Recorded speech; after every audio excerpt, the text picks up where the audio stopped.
Anyway, we're not here to talk about the vagaries of trans-Tasman politics. What we are here today is to talk about configuring and deploying just enough and just-in-time administration. But we'll also go through some of the new security ideas or the new security thinking that's going into these technologies and how Microsoft wants you to start thinking about on-prem security and to an extent in the cloud security going forward, because they want there to be a sea change. You know, if you've been in one of my sessions before, and you'll see it again when I do a session in this room on Friday, I'll talk about all the mistakes that we make where people leave, you know, every account in the domain admins group sort of a thing. So what we're going to do is we're going to talk about security. We're going to talk about ways that we can remediate ourselves and that the technologies that are coming and the philosophies behind those technologies that are going to sort of really inform how we think about doing security in the future. So in this session, we're going to talk about sort of 4 general points. The first is that we have met the enemy and it is us. And that's that thing I keep telling you and I keep presenting here and at conferences around the world, that the biggest problems in security is often bad configuration mistakes or simply over-privileging yourself. And that causes a lot more problems than external hackers does. Because external hackers get in, but if your security is poorly configured, that's always going to be a bit of a problem. We'll talk about the assume breach mentality, we'll talk about just-in-time administration, and I'll do a demo, and then we'll talk about just enough administration. So, if you've been to my sessions, you know that I talk about this a lot. I talk about this idea that we're so focused on getting things to just work that we spend little time ensuring that it works in a secure manner. And that's not just IT pros, that's developers as well. And developers, in fact, perhaps more so, because they often don't necessarily think about the security ramifications of the decisions that they make. So we are expected to do a lot more with a lot less.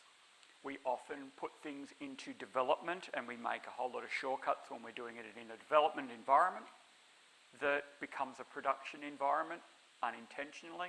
And then we've got all of these things that are going on where we've made security shortcuts where we know we haven't done the right thing, but we didn't think that we were making it secure from the beginning. And that's sort of a mentality that we need to change, that even in development environments, we need to build our dev environments so that just out of practice, we're doing them in a secure way. We also know that a lot of IT security involves closing barn doors after horses have bolted. That we go and approach something, or that we only get the resources to go and deal with a problem after the problem has occurred, or after it's happened and it's been so blindingly obvious that someone turns around and says, right, we're going to do something about that. It's sort of like me and my Telstra bill. I pay my Telstra bill after I get the warning from Telstra saying, please go and pay your Telstra bill. Not when the thing arrives in the envelope, you know, that's just a kind of a reminder. So it's a bit like that in terms of IT security and closing the barn doors after the horse has bolted. Now, one of the things that Microsoft's obviously been doing eternally is thinking about security. We know back 15 years ago that Microsoft's reputation around security was not good. You had people like Steve Riley who would come out and speak at this conference and who would tell you about all of the things that they were thinking of. Well, they have been constantly thinking about it. And they've been thinking, how do we deal with not only the threats that existed back then, but the adaptation? Because what happens is, of course, if you improve security, if you make a better bank, you get a better bank robber. If you make a better mousetrap, you end up with a smarter mouse. With security, we need to rethink the way that we do systems administration to make that level, again, more difficult for the people that are trying to attack our systems, or in our own case, people inside the organisation, people outside the organisation. Very important and very understood now is that a large number of attacks involve insiders. So we've got Edward Snowden.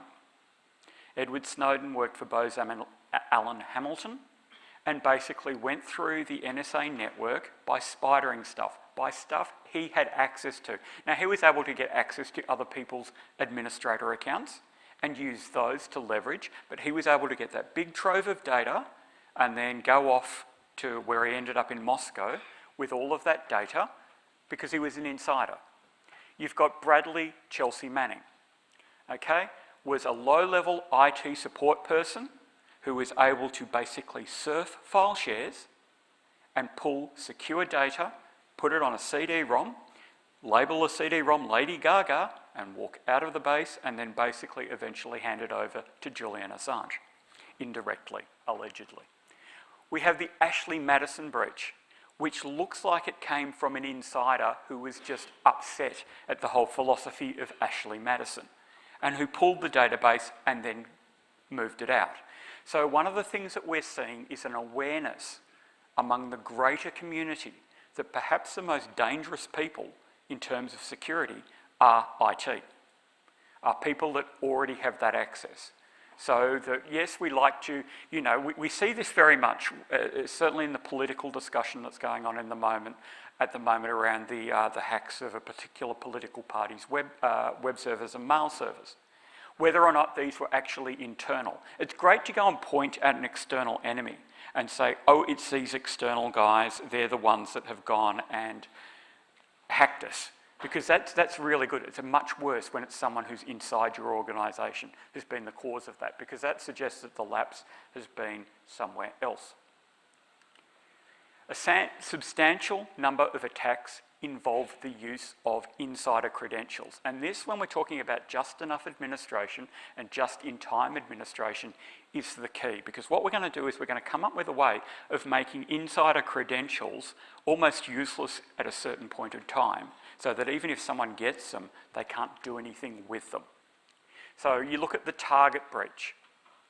What happened in the Target breach is that you had someone who got access to basically the air conditioning vendor's VPN account, and they used that to get into the system that did the operating system deployment for all of the registers at Target.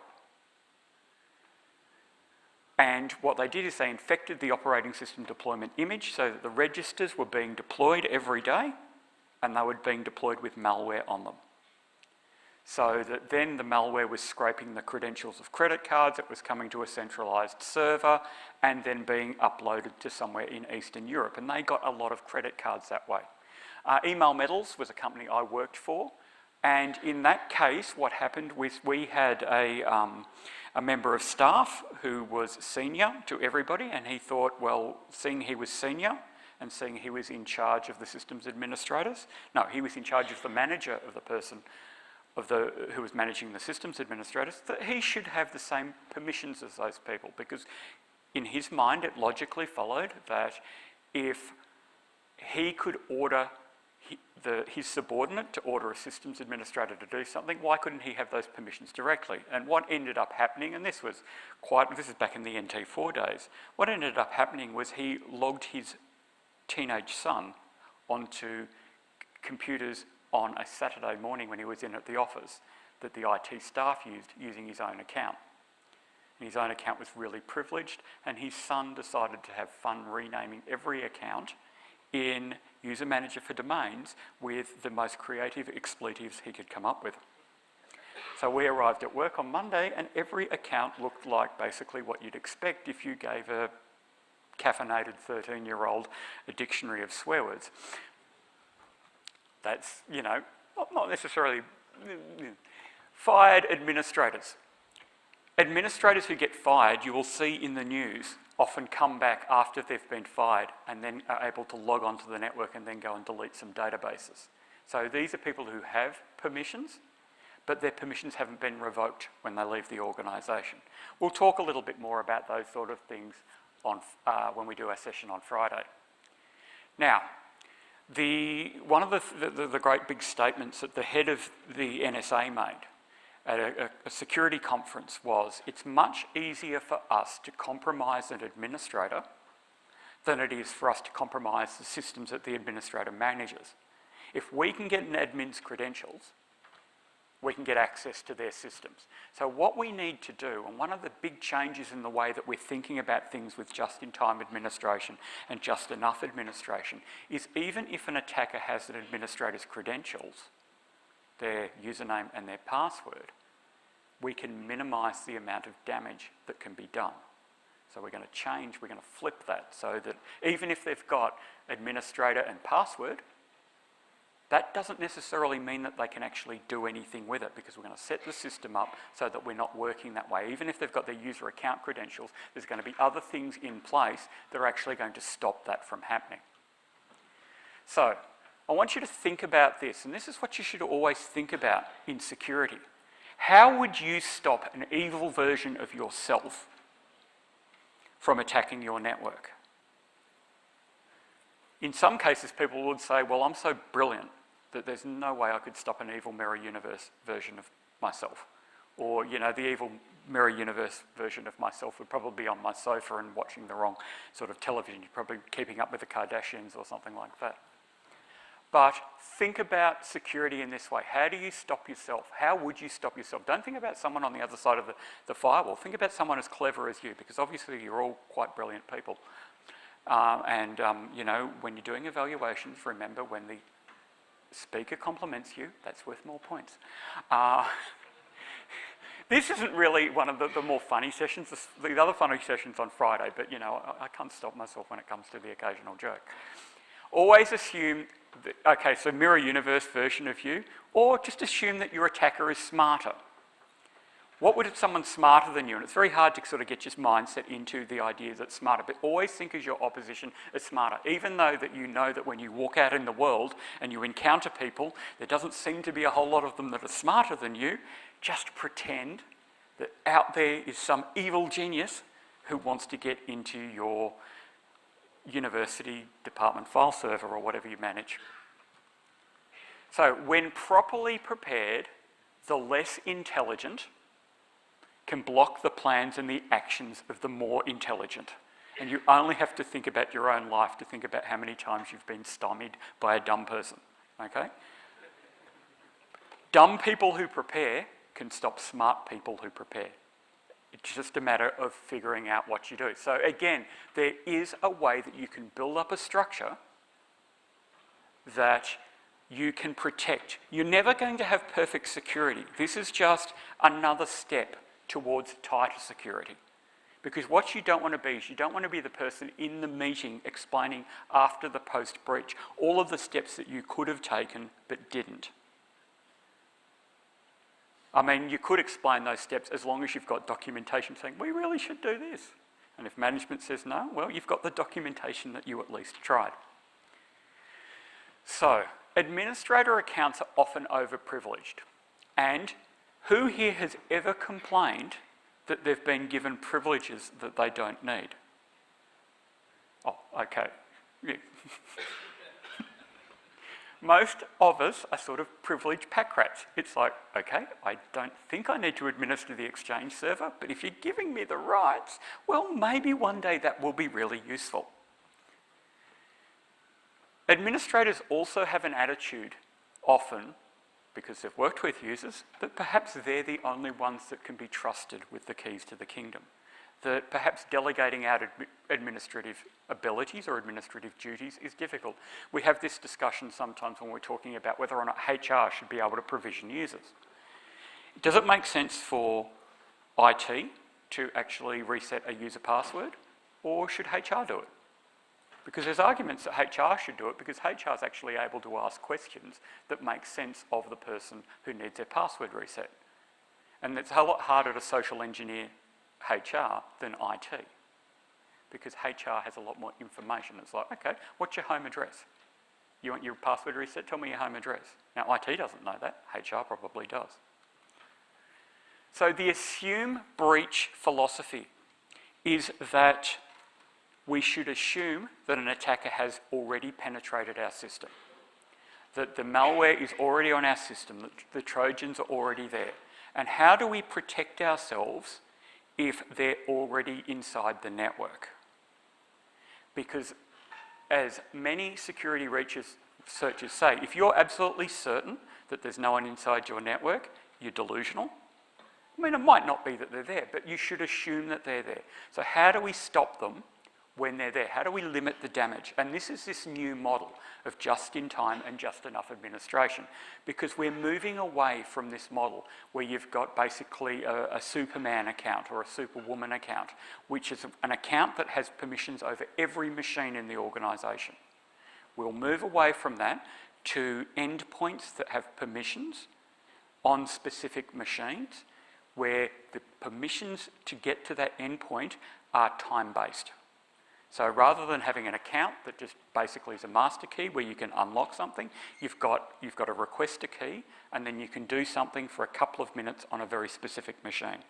And then once that expires, it doesn't matter if someone's got your credentials, because they can't do anything without that permissions framework that exists around the account to privilege that account at that time. So think of it, if you know the superhero Green Lantern only has powers when he's wearing his Green Lantern ring, right? Think of it as the Green Lantern ring being in a box, and the powers or the wishes that Green Lantern ring can make can only be used, a very specific set of wishes, at a very specific point in time.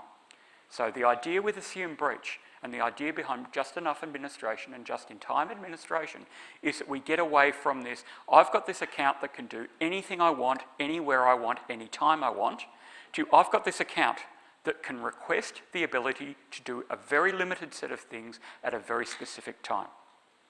And that's the change in thinking that we're moving towards. So, the current approach is to shore up the castle defences. And of course, a strong castle defence is very important. But a great castle design allows defenders to continue to defend the castle once the enemy is inside the gates. This is what Assume Breach is about. You assume that the bad guys have got over the fence, right? It's like in, without wanting to use Lord of the Rings in a New Zealand room, it's like Lord of the Rings, okay? When the orcs get over the fence, you can still defend the castle. You can still defend it. You don't have to wait for Gandalf to come over the hill on his horse, right? Your castle, it's like onions, donkey, to quote Shrek. Instead of like ogres, it's just like your defences. Design for resiliency. One proton torpedo should never, ever, ever take out the Death Star. Okay? The Death Star should not have been, I know that we've got a whole movie coming up explaining the whole thing, and maybe there was a reason that exhaust port just below the main port was vulnerable to that particular attack, but it shouldn't be. That there shouldn't be that sort of thing. It should be, okay, we've been hit, but we'll still keep going. It should be like the Enterprise in the most recent Star Trek movie, which really held up, even though it got really chewed through and eventually got destroyed, but it took it a lot to destroy the Enterprise. One vulnerability should not allow everything on the network to be pwned. And that big vulnerability has traditionally been administrator accounts. You get the administrator accounts, you own the network. So, just-in-time and just-enough administration are about limiting what accounts can do and where they can do it. So, first thing we're going to talk about is just-in-time administration. Just-in-time administration requires Microsoft Identity Manager. There's a whole architecture and I'll go through it. So Microsoft Identity Manager itself requires SQL Server 2012 SP1 or later, SharePoint Foundation 2013, and with SP1 of Microsoft Identity Manager 2016, it's now supported with SharePoint 2016, Windows Server 2012 R2, or with Service Pack 1, you can also use Windows Server 2016. The slides, of course, will be available online, so if you want to take photos, that's great, but you can also get this all online, and we are being streamed on Channel 9. So just-in-time administration, another name for this is privileged access management. So privileged access management is what you actually call it when you're using the technology, but just-in-time administration is sort of the headline name for it. Delegated privileges only work for a limited amount of time.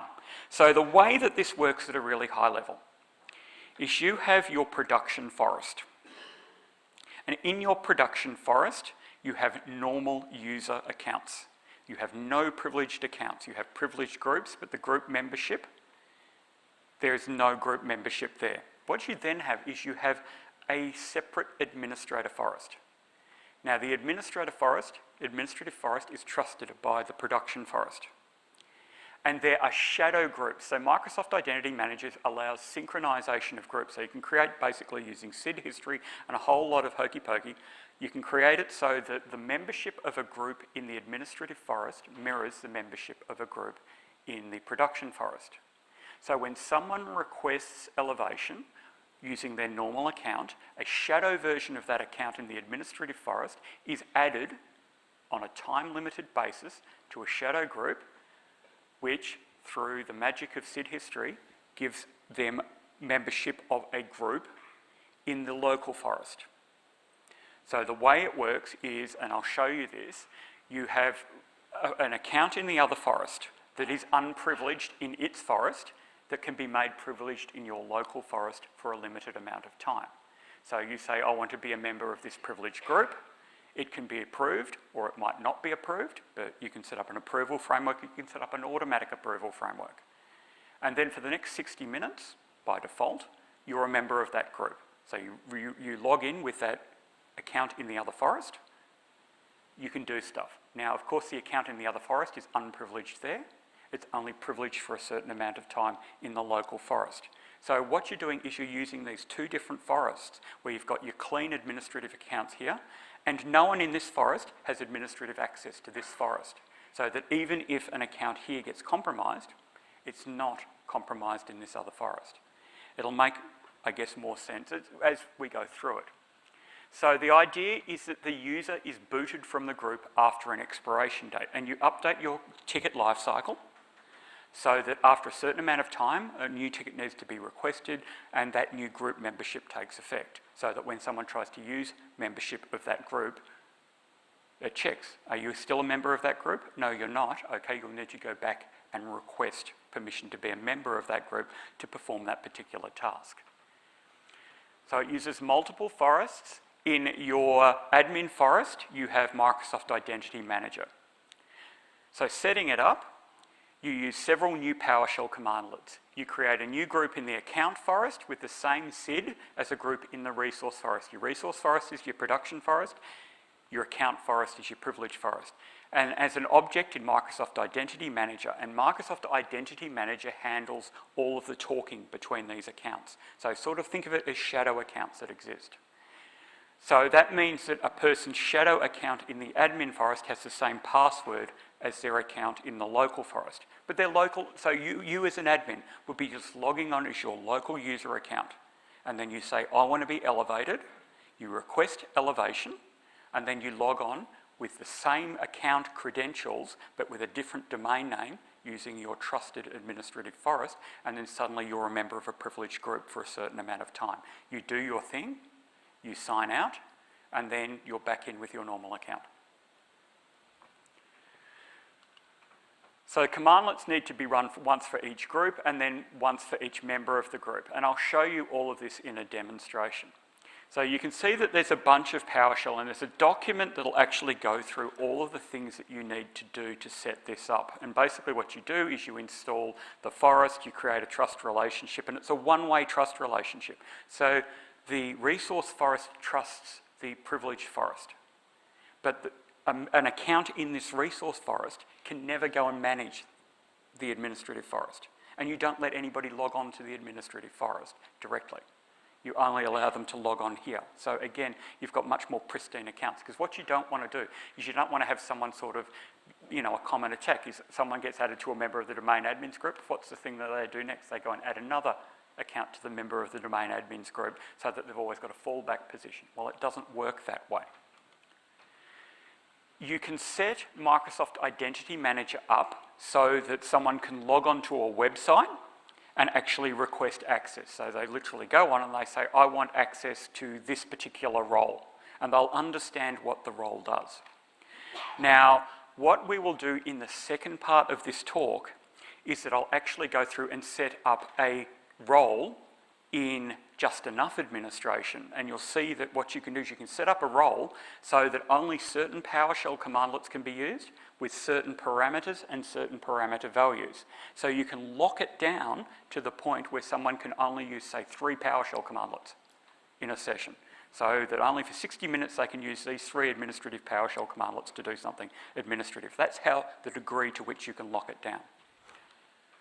So when someone requests access, they provide a reason, it's all logged if you want to set it up this way. The way I'll do it in the demonstration is I'll do it all through PowerShell, because to use just enough administration, you've got to do it with PowerShell as well, and I want to show you how these two sort of interact with one another. A record is also kept in Microsoft Identity Manager of each elevation request. So this is the other part of locking down administration, is having an audit trail.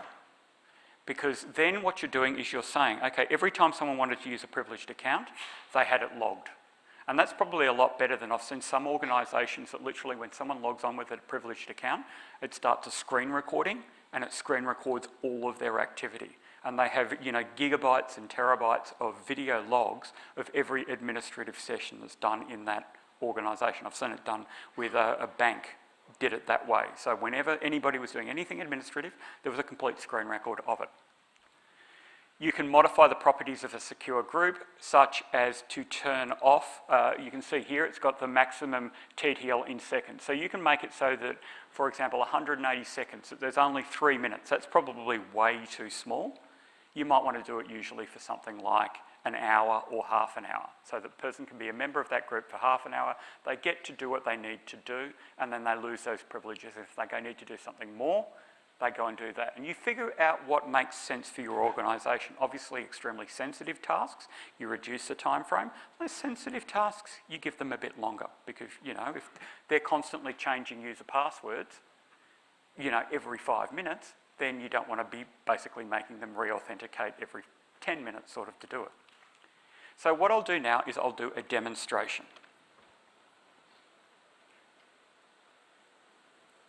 And I'm using here my beautiful Lenovo P50. And my P50, just before I get into that, let me show you how much RAM this thing's got.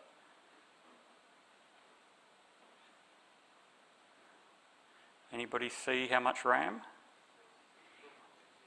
Too much, yes. And it's got a Xeon processor as well, so it's a really nice little, not so little data center in a box.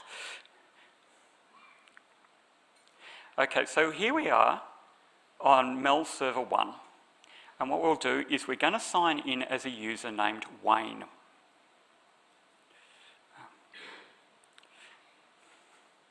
Now, Wayne is going to be our stand-in for our normal admin. So it's Wayne, and we put in Wayne's password.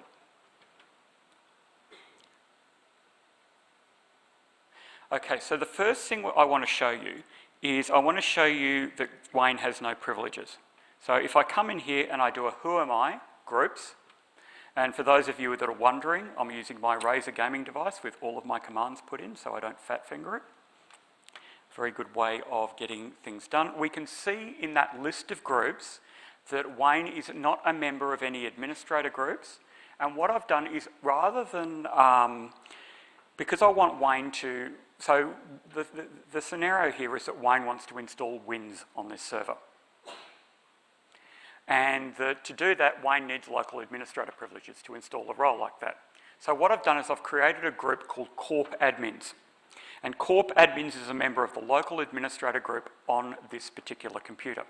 And through the process of elevation through just-in-time administration, I'm going to allow Wayne to become a member of that group by requesting membership of that group and then allowing him to install the role. But what I'm showing you straight off the bat here is that Wayne's not a member of any group. So if I go and try and install Wins server, and I use Wins because I love the fact that even in Server 2016, Wins is still there. I think if you want any sort of job security in Microsoft, you would go and work on the Wins team. Because this role never seems to ever want to die. So we go Wins server. And if I want to try and install that here,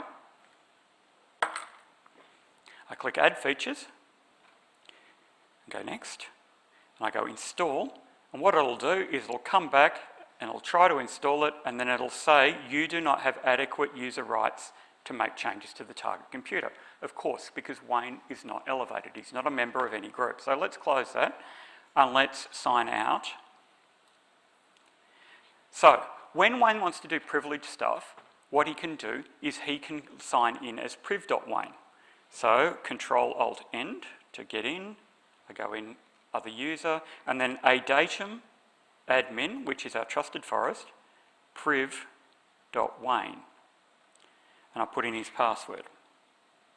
Now, at the moment, this is the user that's in the other forest, but even though he's the user in the other forest, if we do a whoami/groups, what we'll find is that this user also is not a member of the local administrator group and is not a member of the Corp admins group, which is my group that's a member of the group.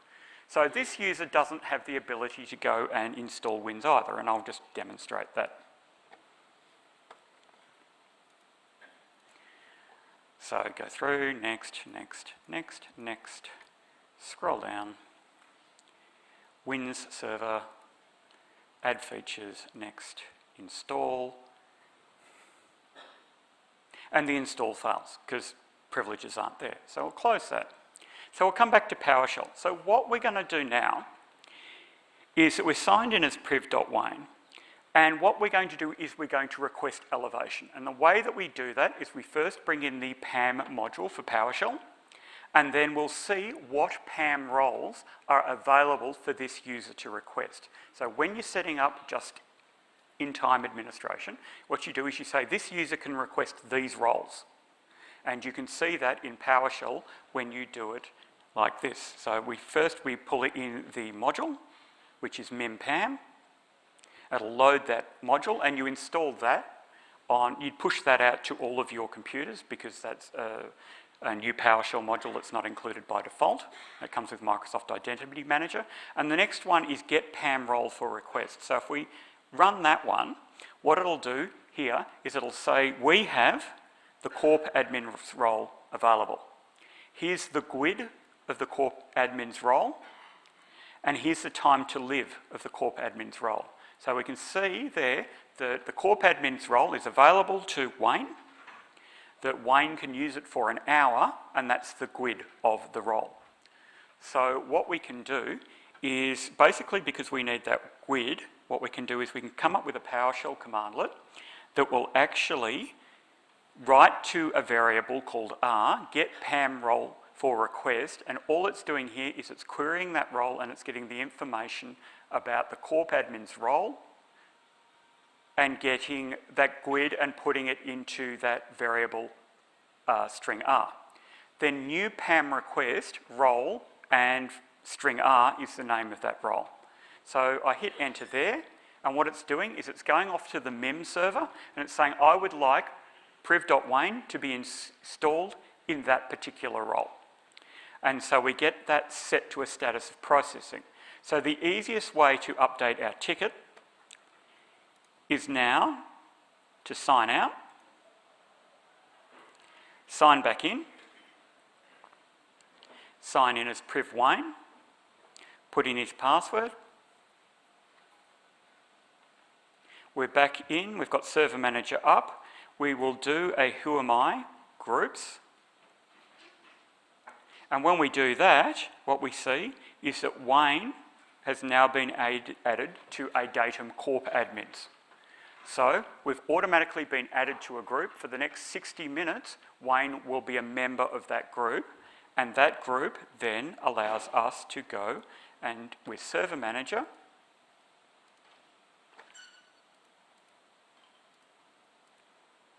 install Wins. So that's a very basic demonstration of how just-in-time or administration or privileged access management works. You request the role, you're elevated in a way for a certain amount of time, and then you lose that elevation. So that's the first part of the puzzle, and you can see that the Wins server is installed there.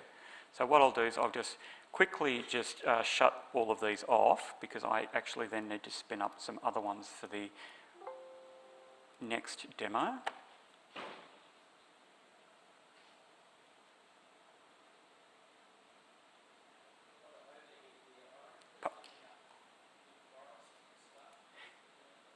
Yes, there is. So the question was, is there overheads in terms of new forests? So Microsoft's sort of official guidance going forward with Server 2016 is that organisations should move towards having all of their admin accounts in what's called an ESAE, or a privileged forest. So that you want to move away from having your privileged accounts in your resource forest. And the reason is that you can have what's called a secure source. And a secure source is that you know that your resource forest is going to be not able to be... Basically, the people that can administrate this forest aren't the people that can administrate this forest. And that you have very strict controls on the way that you'd run them all in shielded VMs. You'd basically have them only logging on with the machines that have got credential guard. You would use this as absolutely your lockbox forest for your administrative accounts. And so, yes, there's a lot of work here, but that's actually probably the easiest way to do it, because you can take your existing forest and configure that trust relationship without rebuilding your existing forest. What you're eventually doing is you're just migrating your admin accounts out of this resource forest and moving it across to the privileged forest. Question? Yes, so you can actually go with privileged access management, and any existing group you can make function in that way. So that's not a problem. So what I'll do there is I'll just minimise that and I'll get back to my slides. But yes, this is going to work with your existing infrastructure. Your big thing is that you basically need to go and put in a privileged forest, and that privileged forest only needs to be like 2 servers. It needs to be, well, no, three. You'd have 2 domain controllers, one for redundancy, and then you'd have your Microsoft Identity Manager server. And you could also do this, and eventually I'm quite sure that they'll allow you to do it with Azure AD, and you'll use Azure AD as your privileged forest. And they'll offer that just as a service to integrate it with your on-prem AD. But at the moment I'm talking about a specific on-prem solution. So what we'll do is we'll come back here, and now we'll talk about just enough administration. So there's a guide, aka.ms/PAM will actually give you all the walkthrough that you need to do to play around with that in your own lab. Now, just enough administration. The idea with just enough administration is I did something very traditional there. I added a group to the local administrators group that gave local administrators permissions. What you can do with just enough administration is you can create a PowerShell endpoint where only certain PowerShell commands can be used, with only certain parameters and certain values for those parameters. For example, you can set up a just enough administration endpoint that allows someone to restart the DNS service, but not restart any other service. So they connect, the only PowerShell command they've got is restart service, and if they use restart service for anything other than DNS, it's not going to work. The other interesting thing with just enough administration is that one, all activities logged. You configure endpoints so that only members of certain groups can connect. So you might say that the Corp admins group are the only ones that can connect to this endpoint, or the DNS ops group are the only ones that connect to a DNS ops endpoint. Now, the other interesting thing is that when you're connected to the endpoint, a special virtual account is used. So what this means is that you can have an unprivileged account. Let's say the account user, and the one I'm going to use in my demo is called Beth. Beth is a member of no special groups other than one called DNS Ops. And DNS Ops has no rights assigned to it whatsoever. But what I'm going to do is I'm going to create an endpoint that only allows people to connect who are members of the DNS Ops group to connect to that DNS Ops endpoint. Now, when she connects to that DNS Ops endpoint, she's not logged on as Beth. She's logged on as a local virtual account that has local administrator permissions. And before you go, oh my gosh, she's got local administrator permissions, remember that just enough administration limits you to specific commandlets. So yes, she's a local administrator, but she can only use specific commandlets and specific parameters. So she can log on, and with the example I gave you before, she can restart the DNS service, and that's it. So none of her credentials are stored locally. So if someone attacks that machine and runs Mimikatz on it, they're not going to find Beth's credentials there at all. So the idea is that rather than giving people privileged domain administrator accounts, what we do is we set up all of these endpoints that people connect to, they perform their tasks, and they perform only the tasks that we've prescribed to them, and then they disconnect from the endpoint. Their accounts are not credentialed other than when they're using the endpoint. And then of course you can go further with just-in-time administration and make it so that they can only connect to the endpoint because the membership of a group is required there for a certain amount of time. So that's how we lock it down completely. We say, right, you can only use these commandlets and you're just no special group membership. You request group membership, you get it for 60 minutes, you can connect to an endpoint, you can use these commandlets with these parameters against these values, nothing else. You can do that and then you finished your job. So that's the degree to which you can lock it down. It requires PowerShell 5 and WMF 5 works with Server 2012 R2 and Server 2016. So many of you aren't going to be in a space at the moment where you can deploy this. And this is understood. Part of what this session is about is saying this is where we're going. This is where Microsoft security is going. What Microsoft eventually wants is no one logging on with a privileged account. Because the moment you give someone admin access to a box, it makes it easier to compromise, okay? So they log onto their Windows 10 machine, they open a browser, malware comes in through the browser, that malware basically runs a script that pulls Mimikatz, pulls their credentials, and then starts firing them across the network to see what access it gets. They want to avoid that sort of attack because that sort of attack is extremely effective at the moment and really, really difficult to defend against. So they've gone to the stage where they've said, right, this is how we're going to build a structure to protect us from that sort of attack. So the old model where you had a domain administrator that could do everything in the organisation, yes, it's really useful and yes, it's easy to use, but no, it's not something that's inherently secure. So the biggest challenge with Just Enough Administrator is simply determining which PowerShell commandlets, values and parameters you need. Now, one of the other really cool things about the way that new Microsoft is doing things is that they're putting all of this up on GitHub. So people are literally saying, oh, by the way, if you need someone to do this role, this is all of the PowerShell commandlets and values and things. So you can basically just import this stuff for free off the internet. So people have already gone out and built a lot of this stuff. And because everybody's been collaborative under new Microsoft, they're sharing it. So there's basically, you can go into the gallery and you can pull this stuff and you can apply all of these configurations through desired state configuration so that your servers are automatically built with it rather than you doing what I'm going to show you in the demo. So what you have is, and I'll explain this also when I go through the demo, so you'll see it twice. You have what's called a role capability file. A role capability file is the file that says, this is what you can do. Then you have a session config file. And what the session config file says, this is the group that is mapped to the role capability file. So this is the group that they've got to be a member of. This is what they can do. You then go and create a session using it. So what we'll do is I'll show you how it works in terms of locking down access to a Windows role. So what I'm going to do, as I said, I'm going to create a user named Beth. Now, I've got a user named Beth. And what Beth's going to do is her job is going to be to basically look after DNS. And all she needs to do in DNS is create records and view the zone. So all Beth's role is she's going to create new A records in DNS. So the way that we're going to do that is we're going to start off, and I've logged onto a domain controller to do this with an administrator account, so you know. Of course, when you set this up, you need all of the power, and then basically you have to relinquish it at some point. So I open up a PowerShell session, and what I'm going to do is I'm going to create a file under the modules directory for PowerShell called DNSOps, and then I'm going to build a module to do this.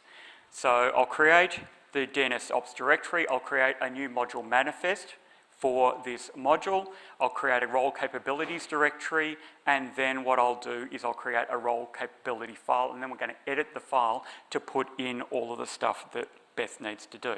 So I go into the program files, Windows Server PowerShell modules folder.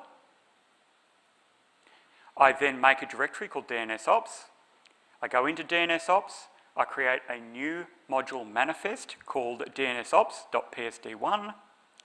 I create a new directory, subdirectory called role capabilities. I go into the role capabilities, and then I create a new role capabilities file called DNSOps, called PSRC, or PowerShell Role Capability.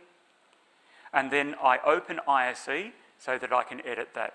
You can see how wonderful it is to have someone do the typing for you, or at least I did the typing for myself yesterday. I just stored it into the computer. So I do that. This opens Windows PowerShell ISE. So what I do once I've done that is I want to specify which commandlets are going to be visible. So those of you that know PowerShell know that there's commandlets and there's functions.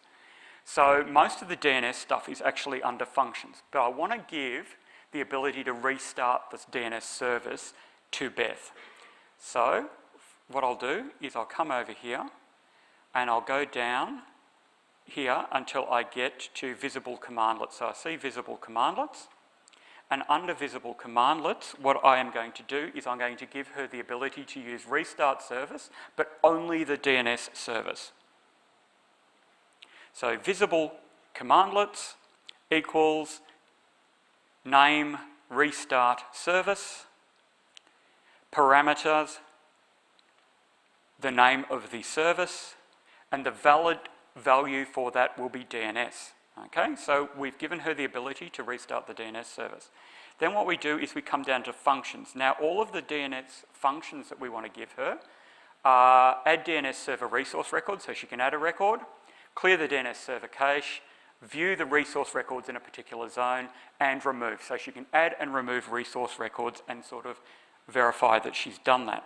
So we go through, we go visible functions equals add DNS server resource record, clear DNS server cache, get DNS server resource record, and then remove DNS server resource record. You see here I haven't put values and parameters in. I'm giving her a lot of freedom. She can use those commandlets how she wants. But if I wanted, I could lock that down to a specific zone. The final one I want to give her is the ability to show who she is. And this is going to be important when I'm actually showing you that she's using a virtual account. So I go in and I do that, and I've got visible external commands equals c:\windows system32 whoami.exe. So what that means is that you can have scripts that you're allowing someone to run, executable files. You're not just limited to PowerShell when you're creating one of these roles. So I've done that. I click Save. So I've created the role capability file. The next thing I need to do is I need to create the session file. So I come back down here and I execute the following command, which creates a new PowerShell session configuration file named dnsops.pssc. And that creates the basic file, creates that entire structure. So you see all of that stuff with the comments and so on. So I'm going to edit that. And that's created that file. So that command goes and creates the entire skeleton of the file, and then you just fill in the bits that you need to fill in. So what we've got here is I'm going to change the session type to restricted remote server, which means that it can only be used remotely.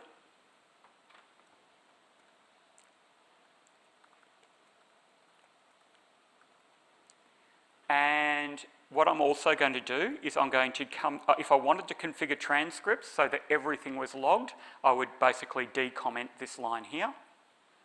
And here I've got the run as virtual account, and what I'm going to say is go and create a virtual account to run this as a local administrator. Do not use Beth's local credentials. Beth's credentials are only going to be used to validate that she can go and connect to the endpoint itself. Okay, and the last thing I do is I go down to the role definitions, and here what I do is I put in the role I created. So that is role definitions. We call it DNS Ops, and we're limiting it to the ADATUM DNS Ops group. So ADATEM DNS ops can use the DNS ops role capability file. So I save that. And then what I do is I basically set up and register the session. So what this does is that this basically puts this into play. Now, when you register a session, you do need to restart WinRM. And what this is doing is saying, okay, all of that information you've given me, let's load that up. So now we can look at, before we get that, I need to do a restart service WinRM and then get PS session configuration. And if I do that, this shows me all of the session configurations. And if I scroll back up here, I can see now that DNS ops is actually a session configuration that's listed there. So what I'll do now is I'll come over to Lund Server 1 and I'll sign on here.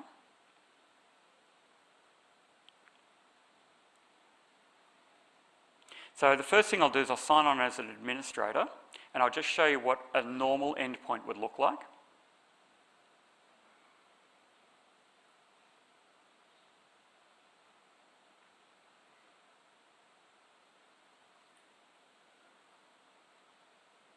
I'll just make this a bit bigger.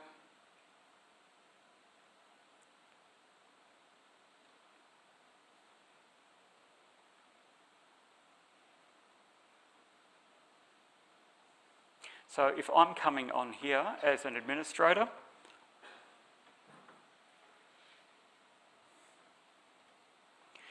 enter PS session, and this is just how you do a remote PowerShell session. Computer name will be LundDC1 because that's the one I want to connect to. Get command. What I'm doing is seeing how many commands that administrator account has access to. And you can see that that's 2,259 by default. So that's what an unlocked down account looks like when it's doing that thing in PowerShell. And this is to show you how much you can really lock things down. This is who I'm logged on as. So what I'll do now is I'll exit the PS session and I'll sign out as the administrator. And what I'll do is I'll sign on as Beth.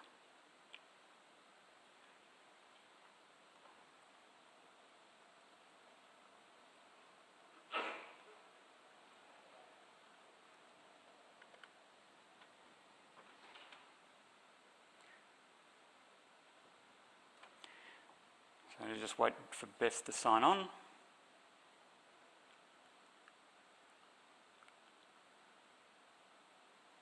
Open up PowerShell, make that a bit bigger for you so you can actually see what's going on.